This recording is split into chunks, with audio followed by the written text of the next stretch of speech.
Hello, my dear students. Hello, my dear students. Welcome back to our channel. आपण engineers कसे आहात सर्वजण. तर आजच्या व्हिडिओमध्ये आपण सी ई टीची जी रजिस्ट्रेशन प्रोसेस आहे ती पाहणार आहोत. त्याच्यामधले मेन जे प्रोसेस आहेत पहा. प्रोसेस फॉर द कॅप राऊंडसाठी तुमची जी प्रोसेस आहे ते पाहणार आहोत.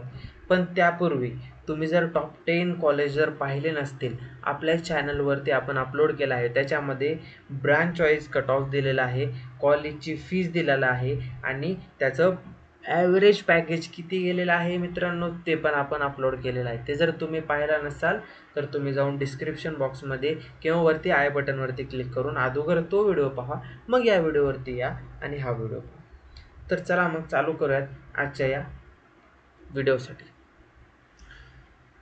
तर पहिली स्टेप काय आहे आपल्या प्रोसेस आहे कॅप राऊंडसाठीची जी ती what is the main step. तुम्हाला मेन स्टेप सांगणार आहेत. मी 4 स्टेजेसमध्ये जे आहे ते आपलं डिवाईड केलेलं आहे.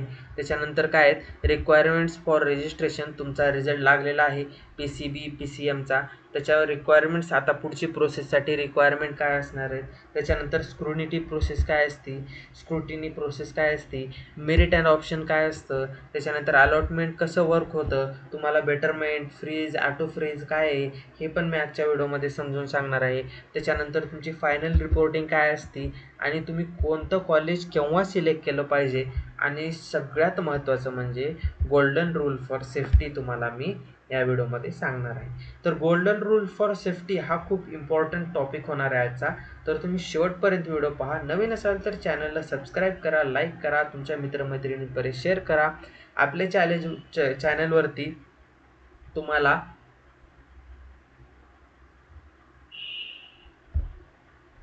कॉलेज रिव्ह्यू सिरीज पाहायला भेटणार आहे. ती पण मी डिस्क्रिप्शन बॉक्समध्ये त्याची लिंक टाकतो, ते पण जाऊन तुम्ही पहा. कोणतं कॉलेज कसं आहे, पुण्यातले कॉलेज कसे आहेत, मुंबईतले कॉलेज कसे आहेत. ठीक आहे. तर चला मग चालू करूयात. मेन 4 स्टेजेसमध्ये मी डिवाईड केलेला आहे. पहिला आहे ते रजिस्ट्रेशन प्रोसेस. विद्यार्थी मित्रांनो, तुमचं जे आता रिझल्ट लागलेला आहे, तुम्हाला पर्सेंटाईल आले आहेत, खूप छान छान आलेत. काही विद्यार्थ्यांना पर्सेंटाईल कमी आले, ठीक आहे, काय अडचण नाही. कमी आले सर कॉलेज लागत नाही, तुम्ही आमची काउन्सिलिंग जॉईन करा, तुम्हाला 100% कॉलेज लावून देण्याची गॅरंटी आमची. ठीक आहे. त्याच्यानंतर आहे मेरिट ऑप्शन. आता म्हणतात सर काउन्सिलिंग कशी जॉईन करायची. डिस्क्रिप्शन बॉक्समध्ये बघा व्हॉट्सअप नंबर आहे, त्यावरती जाऊन तू कॉन्टॅक्ट कर, सरांना विचार सर काय काय प्रोसेस असते, कशी कशी मी प्रोसेस करू, माझं काय मेरिट ऑप्शन लागेल, कसं सीट अलॉटमेंट होईल सर, माझी काय फायनल रिपोर्टिंग असेल. काही चिंता करायची गरज नाही विद्यार्थी मित्रांनो, सगळी प्रोसेस आपण करून देणार आहोत. तुम्ही फक्त एक वेळेस काउन्सिलिंग जॉईन करा. ठीक आहे. मागच्या वर्षी जे विद्यार्थी काउन्सिलिंग जॉईन केले होते त्यांना पण खूप छान कॉलेज भेटला, ते पण खूप छान प्रतिसाद दिले. त्यांची पण आपण रिव्ह्यू म्हणून एक व्हिडिओ आपण टाकणार आहोत, अजून अपलोड केलेलो नाही. तो व्हिडिओ आपण अपलोड करूयात थोड्या दिवसात. ठीक आहे. त्याच्यानंतर आहे सीट अलॉटमेंट काय असतं आणि फायनल रिपोर्टिंग, असे 4 स्टेजेस आहेत, ते आजच्या व्हिडिओमध्ये आपण पाहणार आहोत.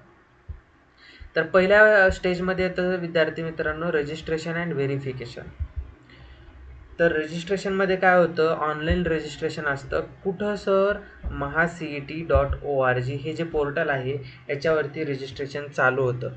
रजिस्ट्रेशन चालू झाल्याच्या दुसऱ्या किंवा तिसऱ्या दिवसानंतर तुम्ही कृपया करून रजिस्ट्रेशन लवकरात लवकर करून घ्या, दुसऱ्या किंवा तिसऱ्या दिवशी. कारण कसं होतं, नंतर जे रजिस्ट्रेशन करतात विद्यार्थी लेट फीची वाट बघतात किंवा लास्ट डेटची वाट बघतात आणि अशा टायमाला लास्ट डे दिवशी काय होतं माहिती का, साईट क्रॅश करते आणि काही विद्यार्थ्यांचं इनकम्प्लीट राहतं. मग त्यांना लेट फी भरावी लागते किंवा काही ड्यू असतात ते ड्यू भरावे लागतात. त्याच्यासाठी तुम्ही साईट चालू झाली 2-3 दिवसानंतर तुम्ही भरून टाका. आता काही जण म्हणतील सर साईट कशी चालू झाली, कशी आम्हाला कसं कळणार. अरे काहीच काळजी करू नका, मी बसलोय नाही तर मी सर्व काही तुम्हाला सांगेन. ठीक आहे. आपल्या चॅनलला तुम्ही सबस्क्राईब करा, बेल आयकन प्रेस करा, म्हणजे तुम्हाला नोटिफिकेशन पडेल मी व्हिडिओ टाकल्यानंतर. ठीक आहे. त्याच्यानंतर आहे सिलेक्टिंग स्क्रुटिनिटी मोड. स्क्रुनिटी मोडमध्ये काय असतं, ऑनलाईन आणि फिजिकल मोड. हे थोडक्यात काय असतं, डॉक्युमेंट व्हेरिफिकेशन मोड असतं. ऑनलाईन मोडमध्ये तुम्हाला ऑनलाईन डॉक्युमेंट आणि फिजिकल मोडमध्ये तुम्हाला एखादं सेंटर चूज करायचं असतं. त्या सेंटरवरती तुम्हाला प्रत्यक्षात जाऊन भेट द्यायची असती विथ ओरिजिनल डॉक्युमेंट्स आणि त्याच्यासोबत त्याचे झेरॉक्स घेऊन जायचं असतात. त्यांना ओरिजिनल डॉक्युमेंट दाखवायचं, ते चेक करून ओरिजिनल डॉक्युमेंट वापस घेऊन यायचे. हा शब्द माझा लक्षात ठेवा. ओरिजिनल डॉक्युमेंट वापस घेऊन यायचे असतात. ठीक आहे. आणि त्यांनी एक साईन स्टॅम्प आणि साईन देतात. तो एक कागद तुम्हाला ठेवायचा असतो. तो पूर्ण कॅपराऊंड होईपर्यंत कामाला लागतो. ठीक आहे. त्याच्यानंतर आहे stage 2 ranking and choice category. काय असतं सर? प्रोव्हिजनल रँक लागते तुमच्या अगोदर. ती असते फक्त ॲक्टिव्ह 2 to 3 डेजसाठी. 2 ते 3 दिवसासाठी ती ॲक्टिव्ह असते. म्हणजे काय? 2 ते 3 दिवसासाठी तुमची प्रोव्हिजनल रँक लागते. त्याच्यानंतर तुमची फायनल रँक लागते. फायनल मेरिट लिस्ट तुम्ही लॉक इन होतात. त्याच्यानंतर तुमची रँक चेंज होत नाही आणि त्याच्या वाईज तुम्हाला कॉलेज अलॉट होतं. ठीक आहे. तर कॉलेज कसं अलॉट होतं सर? तुमची जी रँक आहे त्या रँकनुसार तुम्ही जे कॉलेज टाकलं आहे 1 ते 300 कॉलेज तुम्हाला पहा इथं लिहिलेलं आहे. ऑप्शन एंट्री असते. त्याच्यानंतर ऑप्शन एंट्रीमध्ये टोटल तुम्हाला 300 कॉलेज भरायचे असतात. 300 कॉलेजपैकी तुमचं जे टॉपचं कॉलेज आहे ते लागलं तर ऑटो फ्रीज होतं.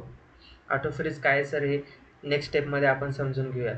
तर ती जी कॉलेजची जी लिस्ट आहे ती कशी भरायची सर? कोणती कॉलेजची लिस्ट असणार आहे ते सर्व काही इन्फॉर्मेशन आपण देणार आहोत. तुम्ही खाली जो नंबर आहे डिस्क्रिप्शनमध्ये त्यावरती कॉन्टॅक्ट करा. मी तुमच्यासाठी खास तुमच्यासाठी category wise college list with percentile तुमच्या पर्सेंटाईलनुसार तुमची कॉलेज लिस्ट मी कॅटेगरी वाईज तुम्हाला काढून देईन. एक PDF तुमच्या व्हॉट्सअपला सेंड करा. ठीक आहे. तर अलॉटमेंट डिसिजन मॅट्रिक्समध्ये काय असतं सर?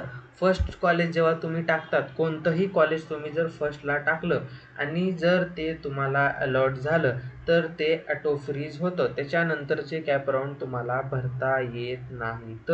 तुम्ही कॅपराऊंडमधून बाहेर होतात आणि तुम्हाला जे कॉलेज लागलं आहे त्याला तुम्हाला जाऊन ॲडमिशन घ्यायचं असतं.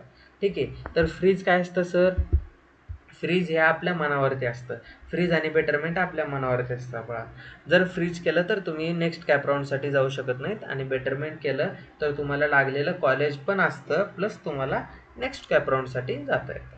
हे सर्व प्रोसेस तुम्हाला आता जर कळाली नसेल तर कॅप राऊंड चालू झाल्यानंतर पुन्हा एकदा आपण याच्यावरती व्हिडिओ प्रत्यक्षात बनवूयात म्हणजे तुम्हाला समजेल. त्याच्यानंतर गोल्डन रूल फॉर सेफ्टी काय आहे बाळा? तुम्हाला एखादं कॉलेज लागलं त्याच्यानंतर तुम्हाला CET सेलकडून काही अमाऊंट तुम्हाला पे करायची असते. ते नॉन रिफंडेबल असते. का पे करायची असते सर? की मला सीट लागली आहे बाबा, माझी ती सीट मला ठेवायची आहे किंवा मला पुढच्या कॅप राऊंडसाठी जायचं आहे किंवा मला जी सीट लागली आहे त्या कॉलेजमध्ये ॲडमिशन घ्यायचं आहे. अशा कंडिशनमध्ये तुम्हाला एक मिनिमम फीस पे करायची असते. ती नॉन रिफंडेबल असते. ती फीस तुमच्या CET सेलला जाते. ठीक आहे.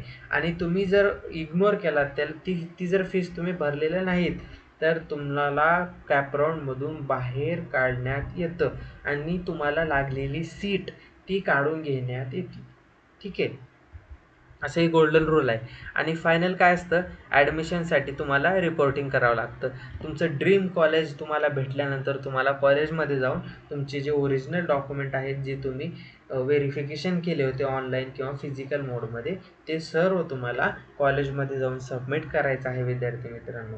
आणि ते एकदा का सबमिट केलो, कॉलेजचा क्रायटेरिया असतो, फीस भरायची, हॉस्टेल म्हणलं तुम्हाला हॉस्टेलमध्ये भरायचं. हे सर्व कॉलेज रिव्ह्यू सिरीज पण आपण डिस्क्रिप्शन बॉक्समध्ये दिलेलं आहे. ते पण जाऊन पहा. कोणत्या कॉलेजमध्ये हॉस्टेल आहे, कोणत्या कॉलेजमध्ये मेस अवेलेबल आहे, कोणत्या कॉलेजला किती फीस आहे, असं ही सर्व माहिती आपण कोणतं कॉलेज कुठं आहे, पुणे स्टेशनपासून किती लांब आहे, पुणे एअरपोर्टपासून किती लांब कोणतं कॉलेज आहे, ही सर्व माहिती आपण कॉलेज रिव्ह्यू सिरीजमध्ये दिलेली आहे बेटा. ते डिस्क्रिप्शन बॉक्समध्ये जाऊन तुम्ही पाहू शकतात. त्याची सेपरेट लिंक टाकत आहे बेटा मी, जाऊन पहा. ठीक आहे. आणि हे जे झाल्यानंतर तुम्हाला ओरिजिनल डॉक्युमेंट सबमिट करून कॉलेजचा जो क्रायटेरिया आहे तो कंप्लीट करून कॉलेजमध्ये तुम्हाला ॲडमिशन घ्यायचं असतं. तर अशा प्रकारे हे आपल्या आजचे प्रोसेसचा व्हिडिओ होता. तुम्हाला व्हिडिओ कसा वाटला तुम्ही खाली कमेंट बॉक्समध्ये कळवा. व्हॉट्सअप ग्रुपला आपल्या जॉईन करून ठेवा. नवनवीन अपडेट्स जे आहेत ते फर्स्टली आपण देत असतो. जर तुम्हाला काउन्सिलिंग वगैरे हवी असेल तर तुम्ही डिस्क्रिप्शन बॉक्समधल्या नंबरवरती तुम्ही कॉन्टॅक्ट करू शकतात किंवा त्याच्यावरती पण आपण व्हिडिओ बनवलेला आहे. खूप इतरांपेक्षा खूप कमी पैशामध्ये आपण काउन्सिलिंग प्रोव्हाइड करतो. तसेच तुम्हाला जर कॉलेजची लिस्टची जी जर PDF पाहिजे असेल तर त्याच्यासाठी तुम्ही व्हॉट्सअपवरती कॉन्टॅक्ट करू शकतात. त्याच्यावरती पण आपण तुम्हाला सपोर्ट देऊया. तर धन्यवाद.